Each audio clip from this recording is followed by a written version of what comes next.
የይሆን ወንድም ሉሊትን እንዴት አልመሰከረችም በማለት የሉሊትን ቤት እናት ለማስገደል ስልክ ሲያወራ ሂዋን በአጋጣሚ ከነዲብ ጋር ስትወጣ ታዳምጠው ጀመር።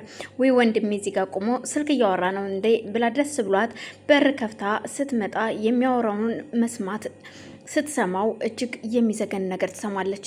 እናም ድምጿን አጥፍታ ቁማ ማዳመጥ ትጀምራለች።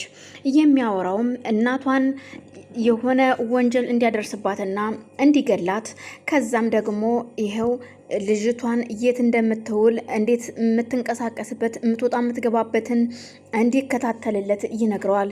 ይሄውም ደግሞ የሚከታተልለት ሰው ባንቴሮ ነው። በገንዘብ ተገዝቶ ባንቴሮ እንዳትጎዳ አድርጎ ግን ደግሞ እሱን ለምን ዴብ አልታሰረም በሚል በሐሰት ውንጀላ ዴብ እንዲወነጀልና ረጅም ዓመት እንዲታሰር እንዲፈረድበት በማለት ሉሊትን ቢመክሯትም ሉሊት ግን ወንድሜ ለኔ ብዙ ነገር እየዋለልኝ ባለውለታዬ ነው፣ ደግሞ ምንም አላደረገኝም።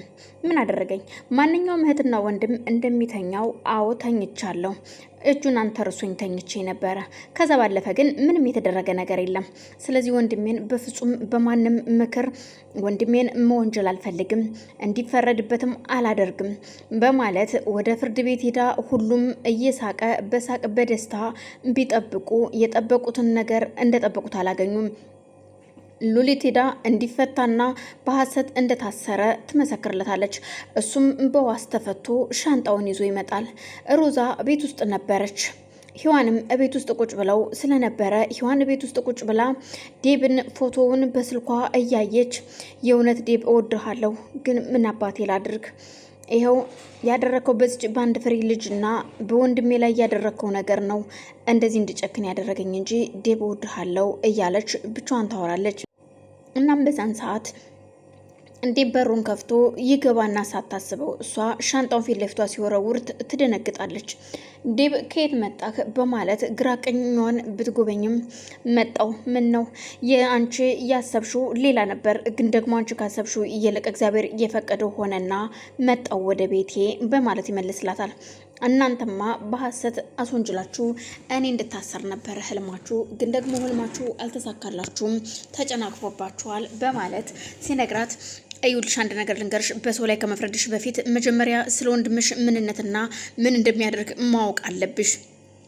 ያንን ደግሞ የምታውቂው ሰው ነግሮሽ ሳይሆን ራስሽ እንድታውቂው እፈልጋለሁ።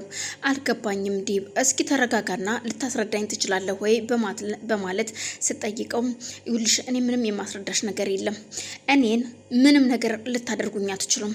አዎ ጥፋተኛ ከሆንኩ በጥፋቴ እቀጣለሁ፣ ግን እያለ ጥፋቴ ደግሞ ምንም ቢሆን አልቀጣም ሲላታል። አልገባኝም፣ አሁን እኮ አንተ ከወንጀል ነፃ ነህ ማለት አይደለም፣ ስለተፈታህ ወንጀለኛ አይደለህም ማለት አይደለም እኮ። አዎ አይደለሁም አላልኩኝም፣ ወንጀለኛ ልሆን እችላለሁ፣ ግን ደግሞ እናንተ በምታስቡት ልክ አይደለም፣ እናንተ በምትቆፍሩት ጉድጓድ ልክ አይረቅም። እናም ሆነ ይቺ የምታዩዋት እንድትጨክንብኝ እየገፋፋችኋት አንድ ፍሬ ልጅ ግን ይኸው ምስክሯን በስነ ስርዓት ተጋፍጣ እንድፈታ አድርጋኛለች። ስለዚህ ምንም እና አሁን ሉሊት ነች ያስፈታችኝ እያልከኝ ባልሆነ፣ አዎ ሉሊት ነች ያስፈታችኝ፣ ምንም የምታመጪው ነገር የለም።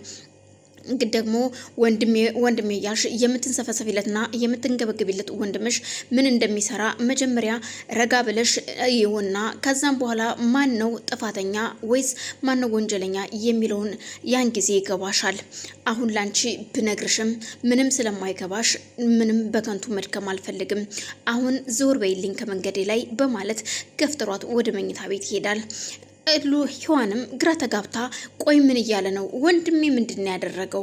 እሱ ነው ገደለው? ወንድሜም እሱን ለመበቀል የሚያደርገው ነገር ግራ ያጋባል።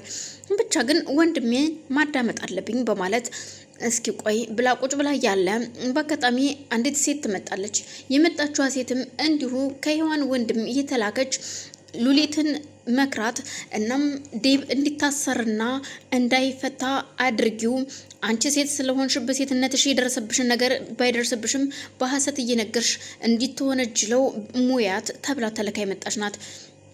ሉሊት ግን በፍጹም ወንድሜ ላይ ምንም ነገር ማድረግ አልፈልግም፣ ወንድሜ ምንም አላደረገኝም፣ አልደፈረኝም፣ ስለዚህ ማንኛውም ወንድም የሚያደርገውን ነገር እናደርገልኝ ለወንድሜ ይህንን ነገር ብቻ ሳይሆን ገና ከፍዬ የማልጨርሰው ውለት አለብኝ ገብቶሻል በማለት የመጣችኋንም ልጅ ትነግራታለች። ቆይ ምን ሆነሻል አንቺ ግን ሴትነትሽን እኮ ተጠቅሞ እኮ ነው እንደዚህ ያደረገች። ሰላም ውድና የተከበራችሁ የዚህ ቻናል ቤተሰቦች እንድናችሁ ሰላም ናችሁ ያላችሁ ወይን ያለው እግዚአብሔር ይመስገን በያላችሁበት ሰላማችሁ ይዛ። ይህን ቪዲዮ የምትከታተሉ ላይክ፣ ሼር፣ ሰብስክራይብ እያደረጋችሁ እንድታበረታቱኝ ስል በአክብሮት ጠይቃለሁ። አመሰግናለሁ። እናም እባክሽ ሉሊት ተረጋጊና ይሄንን ነገር አስቢበት። ዴብ መፈታት የለበትም ነበር አሁንም ማሳሰር አለብሽ ስትላት በፍጹም ወንድሜን አላሳስረውም እናንተ እንደምታስቡት ሳይሆን ወንድሜ አሁንም ቢሆን ቢያቅፈኝ ምንም ችግር የለብኝም። ማንኛውም ወንድም እህቱን እንደሚያቅፈው ነው ያቀፈኝ ስትላት ያችኛዋም ትደነግጥና በአጋጣሚ የህዋን ወንድም ሲደውልላት ቀጣሪዋ ቆይ አንዴ የመጣው ብላት ከግቢ ወጣ ትሄዳለች። ስልኩንም ታነሳና እንኳንም ደወልክ እየፈለኩህ ነበረ። በነገራችን ላይ ሉሊት እንደጠበቅኳት አይደለችም፣ ምንም የምትሸነፍ ልጅ አይደለችም ትለዋለች። እንዴት ማለትማ ያው እንደማትከሰውና እንዲታሰር እንደማትፈልግ ነው እየተናገረች ያለችው ስትለው እንደዛ አለችሽ? አዎ እንደዛ ብላኛለች። ሮዛም እዚህ ጋር ሌላ መለዋን እየፈጠረች ነው። እሷ እንዴት ወደ መኝታ ቤት ስትገባ ሮዛ ዴብ ተኝቶ ስለነበር እንዴ መቼ መጣህ? እንዴት እዚህ ልትገኝ ቻልክ? በማለት እየሳቀች ስትጠይቀው አንቺ እዚህ ለምን መጣሽ?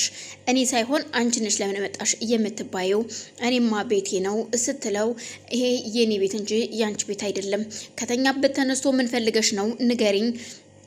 አንተ ማለት እኮ አንዲት ፍሬ ህፃን ልጅ እየደፈርክ ባለጌ ሰው ነህ። እናም በህግ የምትፈለግ ሰው ነህ።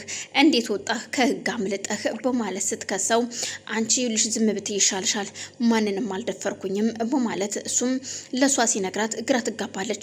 እንዴት እንደዚህ ትለኛለህ? እሺ ንብረት የምትፈልጊውን ነገር ንገሪኝና ከዚህ ቤት ውጪ የምትፈልጊውን ንብረት ላካፍልሽ እችላለሁ። አንቺ ባልሽው ሳይሆን እኔ